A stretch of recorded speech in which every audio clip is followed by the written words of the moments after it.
पुण्यातली कचरा कोंडी झाली आणि या कचरा कोंडीमुळे पुणेकरांचं जगणं कसं मुश्किल झालंय हे आपण बघतोय। पण हा प्रश्न नेमका काय आहे जाणून घेऊयात।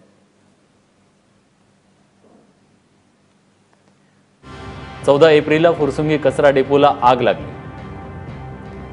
आग तब्बल 1 आठवडा धुमसत राहिली आणि पालिकेच्या गाड्या गावकऱ्यांनी अडवल्या, कारण त्या सगळ्या धुराचा त्यांना खूप त्रास सहन करावा लागला। पर्यायी व्यवस्थेचं आश्वासन पालिका विसरली।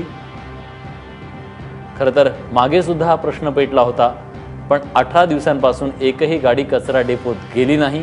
स्वाभाविकपणे दिवसाला पुण्यात जो 1600 टन कचरा तयार होतो तो सध्या पुण्यातल्या नाक्यावर आहे। 500 टन कचऱ्यावर प्रक्रिया केली जाते। या हिशोबाने 20,000 टन कचरा सध्या पुण्यातल्या रस्त्यांवर आहे आणि त्यामुळेच पुणेकरांचा श्वास कोंडलाय। नेते मोकळ्या श्वासासाठी बाहेर गेले।